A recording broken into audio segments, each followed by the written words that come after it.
Daniel,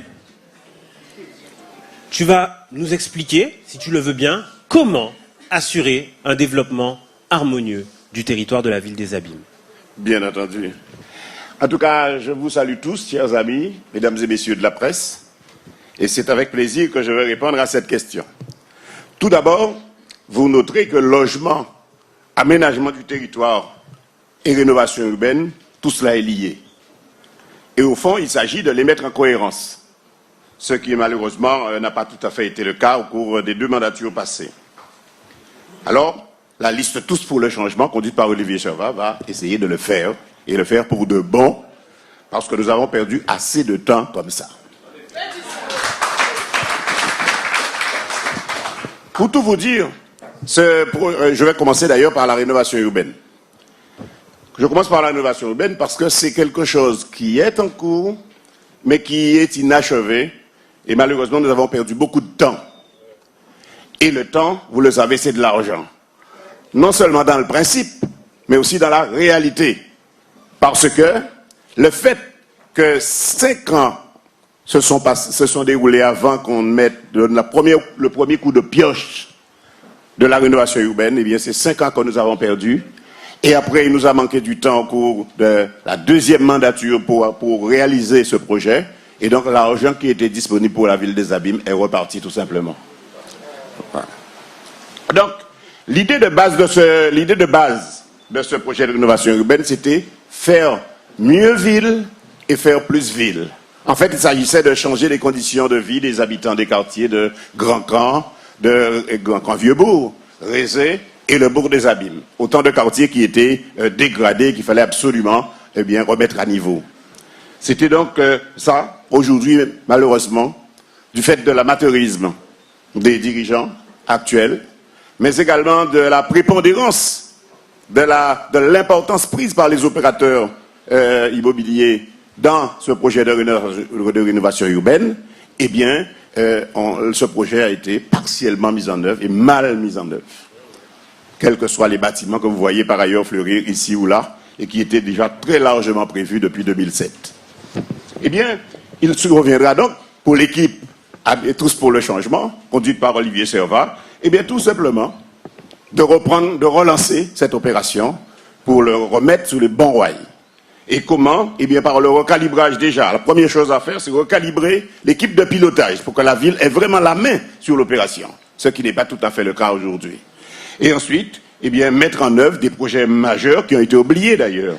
On vient de parler de Taonaba, qui a été un projet oublié, un projet gaspillé, un projet gâché quasiment, et qu'il faudra remettre sur les rails. Eh bien, ça sera la même chose pour notamment le parc de loisirs de Mamiel, qui était prévu en face de Millénis, pour que, dans le contexte du Golfe, pour que les Abîmiens, mais aussi les gens de l'agglomération puissent disposer d'un espace de respiration sociale. Il s'agira également de reprendre le projet du gymnase du Bourg. Comme une grande ville comme les Abîmes n'a pas un gymnase digne de ce nom, eh bien, c'est un projet qui existe, mais qui malheureusement a été oublié. Il s'agira bien entendu de finaliser la redynamisation du bourg en concertation avec les commerçants surtout, parce qu'on sait que les quelques coups de pioche qu'on a donnés au bourg des Abîmes, ce que tout cela a coûté aux commerçants qui sont au niveau du bourg des Abîmes. Il ne faudra pas commettre, bien entendu, la même erreur. Il faudra aussi réintégrer une chose importante, et ce n'est pas Paul Napri qui me démentirait, réintégrer dans ce projet de rénovation urbaine la dimension socio-économique, la dimension d'insertion, notamment pour les jeunes, qui était à la base de ce projet, qui a été complètement oublié, puisque la ville a perdu la main. La rénovation urbaine, je disais, c'est un acte d'aménagement.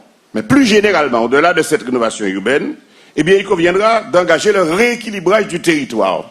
La ville des Abîmes, par son étendue, dispose de différents pôles de vie, mais qui aujourd'hui ne sont pas considérés en tant que tels. Eh bien, il s'agira pour rétablir un peu plus d'équité au sein de la population abîmienne et que tous puissent bénéficier des mêmes niveaux et qualités de service, eh bien, raisonner en pôle de vie. Un pôle de vie pourrait être du côté de Chazot-Boivin, notre pôle de vie, Carac-Besson, pôle de vie Chauvel, sans parler des autres centres dont nous avons parlé dans le cadre de la rénovation urbaine. Eh bien, il s'agira dorénavant de raisonner en pôle de vie et, dans ces pôles, doter ces pôles, eh bien, d'abord de services publics. De services publics Car c'est ça l'équité et l'égalité des citoyens. Il faut des services publics dans ces grands pôles de vie de la ville des Abîmes. Eh bien, et en particulier, je crois que c'est Olivier Servat qui en a fait allusion tout à l'heure, et nous pourrons répondre à cette préoccupation en mettant en place des maisons, une maison Abîme Service, un peu à l'instar du projet national Maison France Service. D'ailleurs, les deux se feront en liaison puisque nous participerons à ce projet. Et vous savez que ces maisons de service permettent une plus grande accessibilité au service public, une plus grande simplicité pour le citoyen dans ses démarches administratives, une qualité de service est renforcée parce qu'en un même endroit, on trouve des experts qui peuvent répondre à toutes les préoccupations de la population.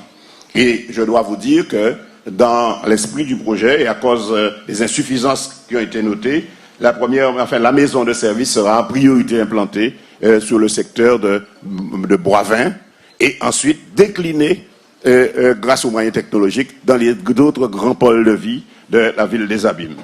Mais il n'y a pas de pôle de vie s'il n'y a pas aussi une activité économique.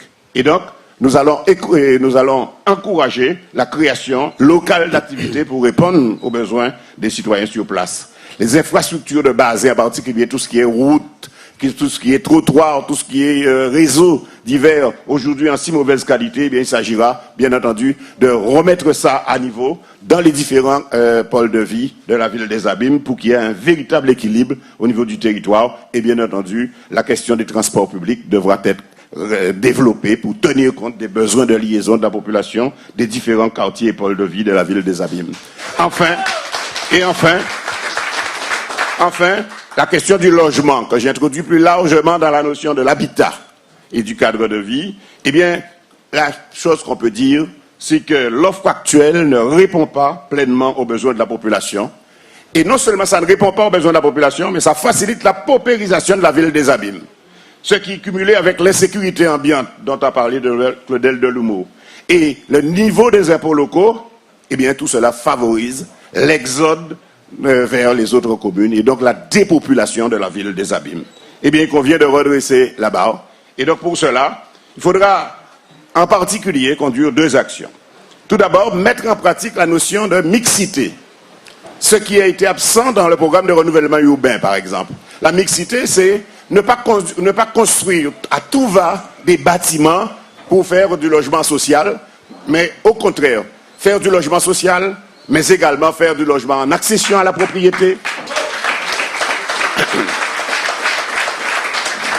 pour répondre aux besoins divers qui s'expriment de la population.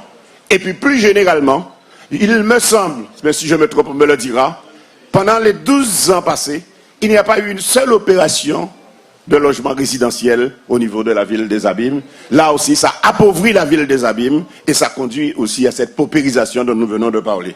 Alors vous voyez, il y a du travail à faire là et il faudra en particulier rééquilibrer la relation avec les bailleurs sociaux notamment pour leur dire, bon, d'abord, vous faites une vraie mixité dans vos programmes de construction de logements